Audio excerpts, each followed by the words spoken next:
खड़ा हो गया। यमदूतों ने कहा, वाह क्या ब्रह्मा जी तुम्हारी कला है, गजब हो गया। 1 से 8 आदमी, कितना सुंदर ये पुतले बने हुए हैं, कितने सुंदर लोग खड़े हैं। वाह रे भगवान, क्या तेरा चमत्कार है। अरे जी 8 इतने सुंदर हैं, कौन होगा वो महानुभाव जिसने इन्हें बनाया है, वो कितना सुंदर होगा। तेरी प्रतिमा इतनी सुंदर, तू कितना, हम तो उसे देखना चाहते हैं कि कौन ऐसा पुरुष है जो एक साथ एक से इतने सुंदर रूप बना दिए हैं। इतना कह ही रहे थे यमदूत कि एक मूर्ति में से आवाज आई, ये पुतले मैंने बनाए हैं। बस यमदूतों ने कहा, चलो हमारा फैसला हो गया। बोले बस हो गया तुम्हारा नंबर, खत्म खेल। उसने कहा कि ये कैसे, मुझे क्यों पकड़ रहे हो। बोले बस हम यही तो पता करना चाह रहे थे कि इसमें असली कौन है और नकली। हे मूर्तिकार, तू सब कुछ भुला दिया, तूने अहंकार नहीं भुला पाया। और तेरे मुंह से निकल आया कि ये पुतले मैंने, बकरी जो मैं करे अपनी खाल खिंचाए, और मैं ना जो मैं ना कहे दूध भात नित खाए। ध्यान रखिए, विचार करिए, मैं नहीं छोड़ पाया मूर्ति का। आदमी यदि मौत की गिरफ्त में आता है, मैं के कारण आता है। ध्यान रखिए, मृत्यु का मतलब ये नहीं होता कि शरीर छूट गया तो हम मर गए। मैं तो कहता हूं, जिस आदमी की यश कीर्ति जिस क्षण मर जाती है, जीते जी आदमी धरती से मर जाया करता है। जिस समय आपकी प्रतिष्ठा मर गई, जिस समय आपकी इज्जत मर गई, जिस समय आपकी सम्मान मर गया, वह मृत्यु दंड से कम नहीं हुआ करता है। ध्यान रखिए, मौत वो नहीं कि यमराज उठाकर ले जाएं। जिस समय हमारी ख्याति मर जाती है, समझना आदमी उसी क्षण मृत्यु को प्राप्त, फिर तो वो जीना नहीं है, वो तो जिंदगी को ढोना हुआ करता है। ध्यान रखिए मान्यवर, आपसे मेरा निवेदन है, अहंकार से बचने का प्रयास करिए। कुछ बच्चे खेल रहे थे, मैं छत पे खड़ा था, कुछ बच्चे खेल रहे थे, फुटबॉल खेल रहे थे। फुटबॉल में क्या होता है आपको मालूम है? एक लात इधर से पड़ती है, एक लात उधर से पड़ती है। जहां जाती है फुटबॉल, वहां क्या होता है, उसे लात पड़ती, जहां जाए वहीं किक मारी जाती है, कोई भी हाथ से नहीं उठाता है, जहां गई वहीं लात पड़ी। फुटबॉल ने मुझसे कहा, महाराज मेरी जिंदगी कैसी जिंदगी है, जहां जाओ वहीं लात पड़ती है। बच्चों के पास जाओ एक किक लगा देता है, बड़ों के पास जाओ वो लात मार देते हैं, ऊपर उछलती है फिर लात मारी जाती है। फुटबॉल जहां जाएगी वहां लात खाएगी। फुटबॉल ने कहा, मुझे बचाओ महाराज, मैं ऐसी जिंदगी कैसे जीऊंगी, बताइए मुझे लात क्यों मारी जाती है। फुटबॉल खेलिए कभी, जय कुमार से खेलिए ना, वॉलीबॉल नहीं, फुटबॉल जो पैरों से पिटती है, पैरों से पिटाई होती है उसकी, जमीन पे बटका जाता है, जहां जाओ वहां मारी जाती है। फुटबॉल बोली, महाराज मैं इतनी पिटती क्यों हूं, जो देखो वो मुझे एक लात मार देता है, यदि यहां रखी हो बच्चा भी निकले तो एक लात मारेगा उसे, इतनी पिटती है वो फुटबॉल। बोले कोई उपाय बताओ कि लोग मुझे लात ना मारे। मैंने कहा मेरे पास एक उपाय है। बोले क्या उपाय है? मैंने कहा तुझे लात इसलिए मारी जाती है कि तेरे अंदर अहंकार की हवा भर दी जाती है, और जिसके अंदर हवा होती है वो हर जगह लात खाती। मैंने कहा एक काम कर। बोले क्या? मैंने कहा हवा निकाल दे। फुटबॉल ने कहा हवा निकाल दो? मैंने कहा हाँ, यदि हवा निकाल देगी कोई भी तुझे लात मारने को तैयार है। जब तक हवा भरी है तब तक ही लात पड़ेगी, हवा निकली। ए इंसान, बात फुटबॉल की नहीं, बात तो हमारी जिंदगी की है। जब तक अहंकार की हवा भरी है, घर में भी लात पड़ेगी, समाज में भी लात पड़ेगी। जहां चला जाएगा अहंकारी व्यक्ति, वहां उसे लात पड़ने के अलावा कुछ होने वाला। लोग कहते मेरा अपमान हो गया, धत तेरे की, सम्मान की हवा भरेगा तो अपमान तो होगा ही होगा, ध्यान रखिए। अरे सम्मान की हवा निकाल दे, अपमान होना अपने आप बंद। बताओ, जिस फुटबॉल की हवा निकल गई उसे कोई लात मारता है?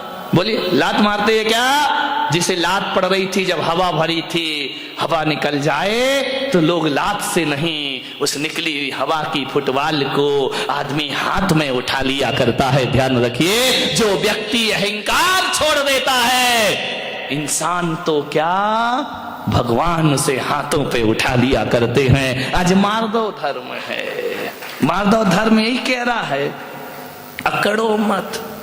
एक बार क्या हुआ, रोटी और जिसपे वो करते हो क्या होता है, बेलन से तो यूं होती है, उसके नीचे चकला, चकला बेलना धार, चकला, समझ गए? चकला, बेलन, बेलन तो ज्यादा समझते होंगे, उपयोग जल्दी होता है। एक महिला से बाजू वाली की महिला बेलन मांगने आई, बोले बेलन देना बहन, अपना बेलन दे दे। उसने कहा क्यों? बोले पति आ रहे हैं। उसने कहा जल्दी लौटाना। बोले क्यों? बोले मेरे भी आ रहे हैं। ध्यान रखिए, मान्यवर। रोटी बेली जा रही है, बेलन और चकले पर छोटी सी होती है, उसको जब मालूम है ना कि अब रोटी मंगाऊं यहीं पे, उसको जब बेलन गोल गोल बेलता है तो रोटी बड़ी हो जाती है। और जैसे ही रोटी बड़ी हुई, रोटी ने कहा है चकले भाई, ओ चकले टकले, और ओ बेलन। बोले क्या? बोले मुझे दे, तू उतना का उतना ही है, मैं कितनी बड़ी हो गई, तेरे हाथों में खेली इतनी बड़ी हो गई, चकले के बराबर हो गई। कितनी बड़ी हो गई मैं बहुत बड़ी हो गई। बेलन ने कहा तो बड़ी हो गई तो इतनी अकड़ काहे को रही है, बड़ी तो हमारी वजह से हुई। अरे बोले वजह कुछ भी हो, मैं दुनिया में सबसे बड़ी हो गई। बेलन ने कहा ए रोटी ज्यादा मत अकड़, ये जो तू बड़ी बनी है ना, इसकी कीमत चुकाना पड़ेगी। बोले क्या कीमत चुकाना पड़ेगी? बोले देख, अब जैसे ही बड़ी हुई है ये महिला तुझे हाथों में लेगी और लेने के बाद गरम गरम तवे पर डाल देगी। अरे बोले डाल देगी तो मजा आ जाएगा। बोले क्या मजा आएगा? बोले मैं फूल के और बड़ी हो जाऊंगी। अब उसमें गैस भरेगी, सिकेगी और ऐसा मुंह फूल गया जैसे महिलाओं का फूल जाता है, रोटी फूल गई। बोले ज्यादा मत अकड़, तेरी जैसी कई रोटियां मैंने देखी, असंख्यात रोटी मेरे जीवन में आई। बोले क्या हुआ?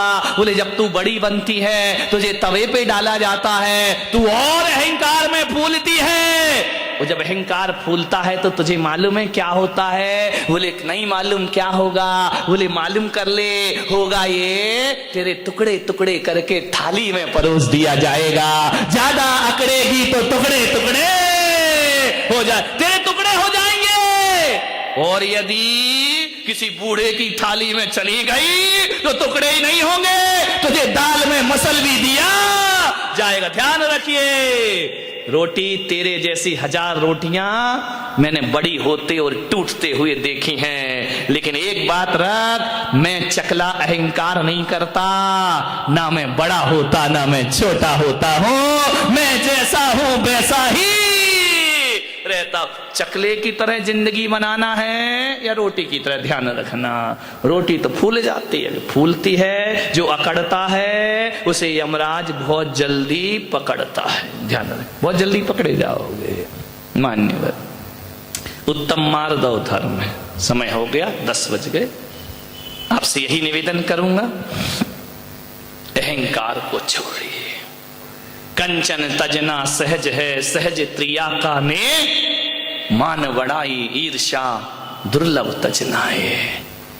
धन छोड़ना आसान है, स्त्रियों का त्याग करना आसान है, कपड़े छोड़ना आसान है। ध्यान रखना, बड़े बड़े साधु संत भी सब कुछ छोड़ देते हैं, अहंकार नहीं छोड़ पाते हैं। ध्यान रखना, मान बड़ाई ईर्ष्या दुर्लभ तजना, सबसे दुर्लभ है अहंकार को छोड़ना। ध्यान रखिए, महावीर भगवान कहते हैं कि तन की तपस्या तपस्या नहीं होती, तपस्या तो मन से होना चाहिए।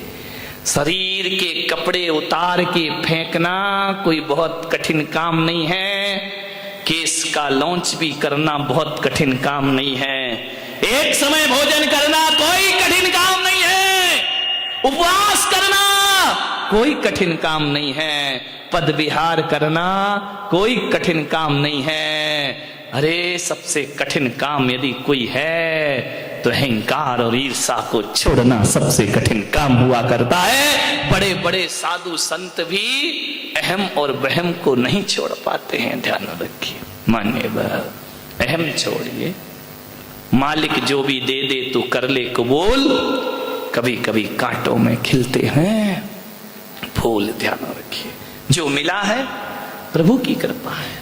ध्यान रखना, नहीं मिला तो सोचना, यदि नहीं मिला तो सोचना ये मेरी नादानी थी। ध्यान रखना, नहीं मिला तो ये सोचना ये मेरी नादानी थी, और मिल गया तो सोचना ये प्रभु की मेहरबानी थी। ध्यान रखिए, मार्दव धर्म जीवन में आ जाएगा। नहीं मिले तो नादानी, मिल जाए तो प्रभु की मेहरबानी। ध्यान रखो, राम कृष्ण बुद्ध महावीर जीसस सब कुछ पाके भी इनका सब कुछ खो गया था। ध्यान रखिए, लेकिन ये लोग वो महापुरुष रहे जो अहंकार में नहीं जिए। मेरे भाई, जितना विनम्र हो सको, जितना सरल हो सको, जितने छोटे बन सको उतना लाभ होगा। ध्यान रखना, बड़े बनने में कुछ नहीं होता, बड़ा हुआ तो क्या हुआ, जैसे पेड़ खजूर पंथी को छाया नहीं फल लागे अति दूर। छोटे बनो, बाहर से नहीं भीतर से छोटे बनो। कोई किसी पर एहसान कर दिया तो आंख भर आए कि नहीं प्रभु की कृपा है, मेरे पास क्या है, कुछ भी किसी के पास नहीं। मान्यवर, अहंकार से बचने का प्रयास करें। आज दिन भर की साधना होना चाहिए, इसमें मत जियो अपने जीवन में कि हमने ये किया, हमने वो किया, हमने वो किया। तुमने कुछ नहीं किया मेरे भाई, जो उसने कराया वो हमसे हो गया। ध्यान रखिए, आप सबने सुना, अनुग्रहित हो। सभी लोग मंत्र जाप करेंगे। ओम ह्रीं उत्तम मार्दव धर्मंगाय नमः। ओम ह्रीं उत्तम मार्दव धर्मंगाय नमः। ओम ह्रीं उत्तम मार्दव धर्मंगाय नमः। ओम ह्रीं उत्तम मार्दव धर्मंगाय नमः। ओम ह्रीं उत्तम मार्दव धर्मंगाय नमः। ओम ह्रीं धर्मंगाय नमः। ओम ह्रीं उत्तम मार्दव धर्मंगाय नमः। ओम ह्रीं उत्तम मार्दव धर्मंगाय नमः। ओम ह्रीं उत्तम मार्दव